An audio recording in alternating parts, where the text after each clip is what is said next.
Shameful Affairs in Retirement by VMS, Part 1, The Awakening. Written by Dr. Mira's private journal, lyrical yet clinical, a mixture of her daily reflections, case notes, dialogues, and internal thoughts. Chapter 1, The Empty Clinic, Bangalore, 4th June. The key turned it with a soft click, and for the first time in 30 years, I did not turn it back in the evening. The brass plate on the door, Dr. Meera Ramanathan, PhD, clinical psychologist, caught the late afternoon sun and looked almost smug, as though the walls themselves knew I was now dispensable. Retirement had arrived without ceremony, only silence. I placed a stethoscope in a drawer I no longer needed, stacked patient files like eulogies of time, and sat in my spurred chair. The city outside murmured with monsoon traffic. Inside, the clock tick grew louder than any human voice. I thought of my last patient that morning, Mrs. Devika Menon, a 68 years old widow for 6 years.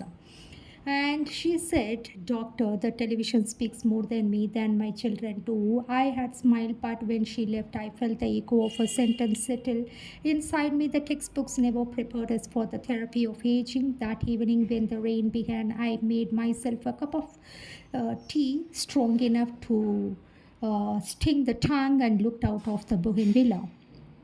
That's when I saw him, Rajiv, my neighbor, for the past 3 years, watering his plants under an umbrella. He looked up, waved, and smiled small. She contained a smile of someone who understands solitude. I smiled back, and so began the first page of my second life. The next chapter, Two Across the Fence in Bangalore, 6th June. We met properly 2 days later. He appeared at my gate holding a flask and 2 cups, sharing rain. Tea tastes better. And no, he said, we sat on the veranda while thunder rolled in the distance. His wife had died 5 years ago. His children lived abroad, and he had once been an engineer, then a gardener by choice. And machines obey, he said, plants negotiate. Our conversation meandered from rainfall patterns to Rabindranath Tagore, from recipes for rasam to memories of laws. I repeat, from rainfall patterns to Rabindranath Tagore, from recipes for rasam to memories of loss. He had the calm presence of someone who listens with his eyes. And when he left, he said, and we should make this a ritual, Dr. Meera, 5 o'clock therapy. I laughed. You may regret the analysis, not if you promise to pour the tea. That night I wrote, sometime companionship arrives quietly holding a flask instead of flowers. And yes, the next chapter, The Psychology of Silence, Bangalore, 10 June. Today I reviewed my old notes on geriatric psychology. One statistic struck me again. India has the world's largest aging population living in emotional isolation despite family proximity. In clinical terms, it is called situational loneliness. In human terms, it is the sound of plates clinging in an empty kitchen. I began writing a newspaper, Silence as a Symptom, Post-Retirement Emotional Degeneration. But after 3 pages, the theory collapsed into confession. I realized I was analyzing myself. At dusk, Rajiv arrived with jasmine from his garden. He spoke of how his late wife's laughter still lived in his house, like background music that refuses to stop. I told him about Devika Menon under television. We sat in thoughtful quietness, and Rajiv said, people assume we stop needing company after 60, but hearts don't get the retirement memo. I smiled. That never did follow protocol. That evening we walked to the corner bakery. 2 elderly neighbors gossiping by the gates stared at us their eyes sharp with judgment. I felt a flicker of defiance. Later in my diary, society views what it cannot categorize, especially affection without label. The next chapter, the cultural lens, Bangalore, 18th June. I reopened my clinic room, not for patients but for memories. The old couch still bore faint depressions from the hundreds who had wept on it. As I sorted case files, I saw patterns. A Tamil widow accused of her family of betrayal for attending music classes, a Punjabi man disowned for remarrying at 70, a Goan woman mocked for joining a dance group. Different languages, same old. That evening, Rajiv brought over idlis and coconut chutney. We spoke about shame, how it changes color but never nature across regions. And he said, if love between the old is scandal, then let's scandalize them with dignity. I laughed, but my eyes stung. Before sleeping, I wrote, India worships longevity but punishes aliveness. Perhaps our generation's rebellion is simply to smile in public again. I repeat, India worships longevity but punishes aliveness. Perhaps our generation's rebellion is simply to smile in public again. And the next chapter, the first encounters across India, Madurai 10th July, the train from Bangalore to Madurai ran through sheets of sunlit paddy fields. I watched the green roll past and thought, every retired soul deserves such movement, a proof that life still travels forward. Rajiv and I had been invited by the local senior citizens forum to speak about emotional health after retirement. We entered the hall expecting polite nods. Instead, we met 80 faces filled with expectancy. After the session, a woman in a crisp cotton sari approached me. I'm Mrs. Lakshmi Subramaniam, she said, retired headmistress. I lost my husband 12 years ago. I never expected to feel again. Her story unfolded like a confession. A widower from her street, Mr. Rangarajan, had began accompanying her on temple walks. They shared filter coffee at dawn and discussed the Thirukkural. Her daughter had stopped visiting once she discovered Amma's shameful behavior. Doctor, she said, eyes glistening, I taught my students moral science, but in affection immoral, and when you are 70.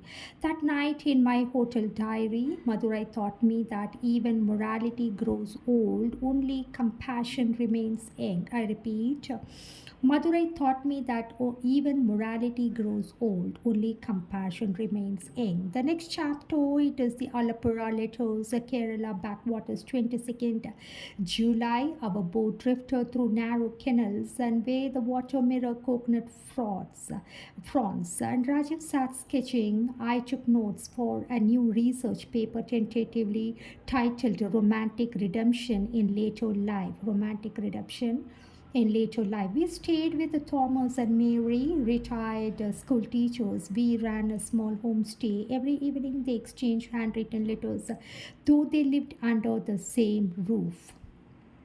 Why letters, I asked, because spoken words vanish and Mary smiled. Written notes one stay when memory doesn't. They had been separated by their families in youth, different faiths. At 65, widowed and widower, they found each other again and quietly remarried. The village disapproved. The church refused to bless them, so they built their own chapel of bamboo and light. Rajiv whispered that night, they aren't rebelling, they are remembering. In my diary note, in Kerala, love floats like a houseboat, calm above the deep, unseen pain. I repeat, in Kerala, love floats like a houseboat, calm above the deep, unseen pain. The next chapter, the Darjeeling dialogue. Darjeeling, 1st August, the mountains o'er mist like mystery. At a small cafe near Mall Road, we met Major Rohit Sen, 72, and Ankita Roy, 67, both widowed, both victims of polite gossip. People assume we are immoral because we laugh too much together, Ankita said, stirring her coffee. Major Sen chuckled. In the army, they called it moral. In society, they call it sin. They ran a reading club for retirees, and most members had once been neighbors who no longer spoke. Now they gathered to share poetry. Hours by Tagore. The butterfly counts not months but moments, and as time enough. I repeat, the butterfly counts not months but moments, and as time enough. I wrote in my journal, maybe time after 60 is not to decline but distillation. Rajiv and I spent the evening walking through tea gardens, and he told me that my smile had returned after years. I told his laughter had lost its hesitation. The mist wrapped around us like approval. And the next chapter, it is about the voices from the North Jaipur. 14th August, we were invited to Rajasthan to conduct a workshop titled Shadows of Loneliness. The desert surprised me. Its colors were loud, its silence is louder. Among the participants was Mr. Iqbal Khan, a retired Urdu professor, and Mrs. Pushpa Saxena, an artist, different religions, different worlds, yet they painted together. Every morning in Pushpa's courtyard, trading poems and pigments. Iqbal said softly, our children think we have dishonored them, but I tell them, after 70, love is not rebellion, it is a respiration. The story made headlines in the local paper under shameful affairs and or sacred friendship. I repeat, in paper it is called shameful affairs or sacred friendship. The article went viral. Half the comments condemned of applauded. That night, Rajiv and I sat under the sky bruised with stars, and he said, Meera, we cannot change people's tongues, but perhaps we can change their ears. And that was the moment the seed of our organization was sown. At the journal entry end of part 1, across regions, I found the same pulse beneath different accents, a tremor of longing, hunger for dignity, a need for touch that is not judged. India's elders carry silent love like a contraband, and Rajiv and I will give them a borderless home for it. I repeat, across regions, I found the same pulse beneath different accents, a tremor of longing, hunger for dignity, a need for touch, and that is not judged. India's elders carry silent love like contraband, and Rajiv and I will give them a borderless home for it. And the next chapter and the next part 2, the healing begins. And the chapter second spring, Bangalore, 1st September. The decision was born not in meeting room but on my balcony between a cup of coffee and the soft hum of Rajiv turning his old radio. We can't just listen to stories, Meera, he said. We must give them a platform, and so we did. We named our organization Second Spring, a sanctuary for those who had been declared socially dead after 16, and it would not be a dating club but a circle of companionship where elderly men and women could meet, talk, share, and heal without fear of ridicule. Our first event was held in a community hall. 15 people came, some hesitant, others curious.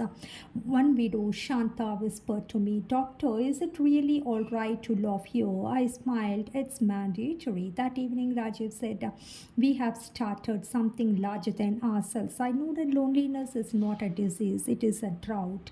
And we had just begun the monsoon. Loneliness is not a disease, it is a drought, and we had just begun the monsoon. The next chapter, it is about Kolkata, the city of unfinished conversation. Kolkata, 20th September. We traveled to Kolkata on the invitation of an NGO working for the elderly. The city felt like an old letter that refused to be thrown away, centered with a nostalgia, unfinished stories. And there we met Mr. Arindam Basu, 75, a retired theatre director, and Mrs. Malti Dhar, 68, once a costume designer. They met again at a condolence meeting for an actor they both adored. Grief had introduced them. Laughter kept them together. Arindam told me people here are sentimental, but even sentiment has borders. And Malti added softly, my son calls me shameless, but I am only being alive again. This story inspired me to write an article, The Right to Emotional Continuity, a psychologist's view on post-retirement relationships, and it was published in the Telegraph and sparked debate. Rajiv looked at me over breakfast and said, "Now we are troublemakers with a purpose." I laughed. "May our trouble be contagious." The next chapter, Punjab, the taste of freedom. Amritsar, 5th October. A train to Amritsar smelled of chai and conversation. Punjab greeted us with warmth and loud welcomes, and we met Amkir Singh, ex-army officer, and Harleen Kaur, widow of a local businessman. They ran a kitchen together for abandoned elders, langar of love, they call it. And then Amrik said, "When they cook, we forget age." Harleen smiled, and when he jokes, I forget grief. Their children had objected, and "You are tarnishing family honor," they said. But when the langar began, feeding hundreds daily, their protest turned to pride. That evening, standing before the golden temple's reflection, I realized some stories, some love stories don't begin with hearts, but with the hands that serve together. And the next chapter, Gujarat, the Silent Revolution, Ahmedabad, 20th October. Here, Second Spring took official form. Rajiv and I registered it as a foundation to support companionship among the elderly through dialogue therapy and shared living spaces. We met Nirmala Patel, 70, and Dinesh Joshi, 68, both retired professors. They lived in separate wings of a senior living home, spending evenings playing chess and discussing Gandhi. The home's management was uncomfortable with their closeness. And Nirmala told me, "Doctor, even after independence, our emotions are colonized." I quoted a line in my keynote at the Ahmedabad Social Health Forum. It drew standing applause. Rajiv said afterward, "You speak like a rebel saint, Meera." I said, "No, like a woman who is tired of whispering." Rajiv, I repeat, Rajiv said afterward, "You speak like a rebel saint." I said, "No, like a woman who is tired of whispering." The next chapter, the Northeast, the Whispering Hills. Shillong, 4th November. In Meghalaya, we met Helen Liddock, a retired nurse, and Benedict Mark, an ex-teacher. They belong to different tribes, both widowed. Their love grew through music. He played the guitar, she sang Kashi hymns. In their village, no one condemned them because community here meant belonging before judging. Helen told me, "Maybe we are freer because our hearts were never chained by custom." And it was humbling, and to see the acceptance still lived somewhere. Rajiv and I performed a small duet that evening in the community hall.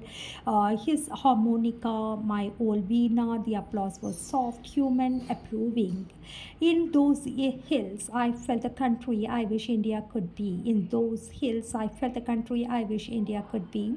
The mirror moment, Bangalore, 30th November. Back home, our inbox overflowed with letters. Widows, widowers, separated elders from every state wrote to us wanting to join Second Spring. The press called it India's Grey Revolution. Yet whispers grew. Neighbors began speculating about Rajiv and I. Some asked bluntly, "Are you two married or just flirting?" Rajiv would smile and say in compassion, "Yes, on paper, not yet." That evening, I looked at my reflection, grey hair with no streaks of salt and pepper, steady eyes, and thought, "This is not shame, this is survival with grace." And the journal summary, end of part 2. India is not one country, it is 1,000 mirrors. But when loneliness stands before them, the reflection is the same everywhere. And when two souls find comfort in late sunlight, and that is not scandal, it is salvation. Rajiv and I found ours, and now we will help others find theirs. I repeat, India is not one country, it is 1,000 mirrors. But when loneliness stands before them, the reflection is the same everywhere. And when two souls find comfort in late sunlight, that is not scandal, it is salvation. Rajiv and I found ours. Now we will help each others find theirs. And next we are moving to part 3, the society strikes back. The chapter starts like this. The rumors begin. Bangalore, 5th December. It started with a headline: Senior citizens or sinners. A controversial club promotes second marriages among elders. I repeat, Bangalore, 5th December. It started with a headline: Senior citizens or sinners. A controversial club promotes second marriages among elders. The newspaper had twisted our message beyond recognition. Within our social media lit up with mockery and moral outrage. Rajiv was unperturbed. He read the article with his usual comments, said at least they spelled out names right. But I felt my chest tighten. The same people who once praised my academic work now call me corrupting values. That evening I received an anonymous note slid under my gate. Shame on you, doctor, you are too old for love. I held it in my hand and realized society's cruelty often hides its own loneliness. And the next chapter, the uninvited debate. Bangalore, 10th December. A television channel invited us for a live debate. Love after 60, liberation or lust. Rajiv refused, but I went not as a fighter but as a listener. The panel was stacked against me, a self-proclaimed moral guardian and religious leader and a young sociologist who had never known laws. They used words like decency, tradition, sanctity. And my turn came. I said quietly, if affection between two elders shakes your faith, then perhaps your faith needs healing, not them. The studio fell silent for a moment. I repeat, if affection between two elders shakes your faith, then perhaps your faith needs healing, not them. That night, Rajiv said, you looked fierce on TV, Meera. I smiled. Fierce is just grief refusing to die, Rajiv. And the next chapter, the Children's Revolt, Bangalore, 20th December. It was not strangers who hurt the most, it was family. My son Sandeep returned from Singapore after reading the headlines. He stood at the door, disappointed, heavy in his eyes. Amma, he said, people are laughing at you. You are running Appa's, you are ruining Appa's memory. I wanted to say that memory is not a cage, but instead I said, sit down, Sandeep, let's talk. He didn't. He walked away. For the first time, I felt old, not because of my age, but because of being misunderstood by my own child. Rajiv came late with a hot soup. He didn't speak, just placed his hand on mine. In that silence, I felt the kind of understanding no sense could offer. Love at this age doesn't demand proof, it demands peace. The next chapter, the crack in the bond. Bangalore, 2nd January, New Year dawned quietly, but tension lingered. The press wouldn't stop. Rajiv had been approached by a journalist who implied that our relationship itself was the real scandal. We argued for the first time in months. Maybe we should take a step back, Meera, he said. People are turning this into something dirty. I snapped. And since when did we start letting them define purity? He looked away. We didn't speak for 3 days. On the 4th, I found him at our community garden watering the bougainvillea, the same one, and that first connection started. He said softly, let's not let their noise drown our silence. I nodded. Maturity doesn't mean you never fight, it means you always return.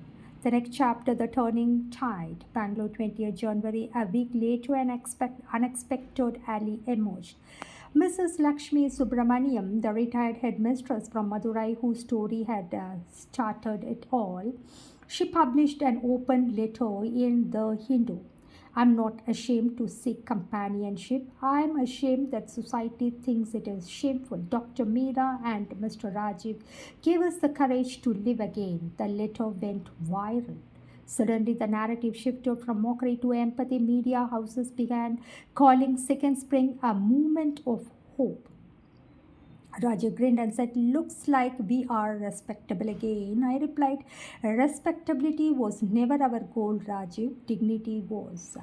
And Rajiv grinned and said, "Looks like we are respectable again." And I replied, "Respectability was never our goal, Rajiv. Dignity was." The next chapter, the National Conference, New Delhi, 14th February. We were invited to speak at the National Conference at Geriatric Wellness. Our session was titled "The Right to Companionship Beyond Biological Needs." I spoke of case studies of isolation impact on mental health, of the quiet suicides that never made headlines. Rajiv spoke of human warmth as medicine. The hall gave us a standing ovation. Afterward, an old man in a wheelchair approached me and said, "Doctor, I thought I was waiting to die. Now I think I might wait to live." That night in the hotel, Raju poured 2 cups of coffee and said, "So, what do we call this phase of life, Mira?" I said, "Not twilight, maybe sunrise, the kind that arrives late but lasts long." The journal summary of end of part 3. Society tried to shame us back into silence. Instead, we turned shame into sunlight. If love is rebellion, let it be the kind that heals. Rajiv and I have learned that affection, when seasoned with years, is not weakness, it is wisdom with a heartbeat. I repeat, society tried to shame us back into silence. Instead, we turned shame into sunlight. If love is rebellion, and let it be the kind that heals. Rajiv and I learned that affection, when seasoned with years, is not weakness, it is wisdom with a heartbeat. And the next chapter, the part 4, the new morning, the House of Sunlight, Bangalore first. March, 3 years after the storm, second spring has its own home, a 2-story house in Whitefield that we call the House of Sunlight. The gates are painted yellow. The air smells of jasmine and filter coffee inside. Inside, widows from Kerala share rooms with retired professors from Punjab, and they cook together, sing together, dance together, argue together over television remotes like teenagers. Every evening, Rajiv and I conduct a circle called Tea and Truth. Everyone speaks, no one judges. A widow from Odisha once said, "Doctor, I came here to die quietly. Now I want to live loudly." And we all laughed and then we cried. It feels strange to realize that healing is sometimes louder than pain. The return of the children, Bangalore, 20th March. This morning as the sun poured through the veranda, I saw a familiar figure at the gate. My son Sandeep. He had come quietly without calling. He stood there hesitant, holding a bouquet of white lilies, my favorite. And I was wrong, Amma, he said softly, and you are not defying a past memory. You are honoring what he would have wanted, your happiness. And we sat for hours, and I showed him around the House of Sunlight, the library, the art corner, the rooftop garden with where Rajiv was helping someone paint. And before leaving, Sandeep shook Rajiv's hand and said, "Thank you for taking care of my mother." Rajiv smiled. "She is the one taking care of me." That night I wrote forgiveness. Like old love arrives quietly when pride is too tired to rest. The next chapter, the Festival of Grey Hearts, and Chennai, 15th April. Second Spring organized its first national event, the Festival of Grey Hearts. Elders from across India came: Lakshmi from Madurai, Thomas and Mary from Alapura, Major Sen and Ankita from Darjeeling, Iqbal and Pushpa from Jaipur, Nirmala and Dinesh from Gujarat, and Helen and Bendik from Shillong. And we held poetry readings, music nights, and storytelling circles. The theme, "Love Has No Expiry Date." A young journalist asked me, "Dr. Meera, do you think India is finally ready to accept relationships in old age?" I smiled and said, "Acceptance begins when judgment gets tired." Rajiv and I danced that night, not perfectly but joyful. Someone clicked a picture of us middle of it. Later went viral under the caption, "Aging gracefully, loving boldly." And the next chapter, it is about the letters from everywhere. Bangalore, 20th May, our post box now overflows daily. Letters from Himachal to Hyderabad arrive, some on centered papers and some in trembling handwriting. One wrote, "My wife and I stopped talking for years after retirement. After reading about a second spring, we began having evening tea again." Another said, "Doctor, I met a kind man through your program. We don't know if we will marry, but we have both started smiling again." I read them aloud to Rajiv. He listened, eyes shining. "We have started a revolution, Meera," he said. I corrected him gently. "No, Rajiv. We have started a home that stretches across hearts. The greatest therapy is being understood without explanation." The next chapter, the new morning, Bangalore, 10th June, our anniversary of meeting. The bougainvillea outside my window is in full bloom again, the same one from that first rainy evening years ago. Rajiv is sitting beside me, turning his harmonica, and we no longer need words. Our silences had grown fluent. I asked him today, "Do you ever think about what people called our relationship, Rajiv?" He smiled. "Yes, they called it shameful, Meera. But shame is not just society's way of hiding envy." I laughed. "We poured tea, the same ritual, the same warmth, the same quiet rebellion." Then he said softly, "You know, Meera, we have made growing old look a little less lonely." I touched his hand. We have made it look human. As the sun set, the lights in the house of sunlight came on one by one, like hearts finding courage. From the garden, I heard voices, laughter, and clink of teacups. Life doesn't end when the mirror shows wrinkles. It ends when the soul forgets to reflect. Rajiv and I have not fallen in love, but we have risen into it. The epilogue, Dr. Meera's last note. "If you find this journal someday, know this. I was a psychologist who spent years studying human pain, but in my final chapter, I became a student of human tenderness. Second spring is not about romance, it is about reclamation of voice, of joy, of dignity. And as long as two cups of tea steam in the evening light, love will never retire." I repeat, if you find this journal someday, know this.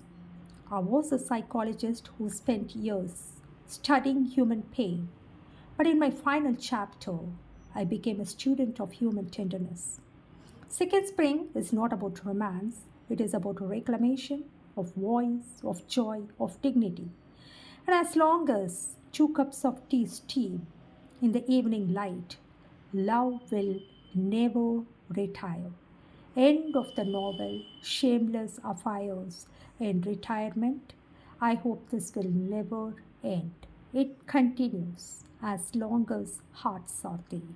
Souls will meet and unite together to keep the vibe electric.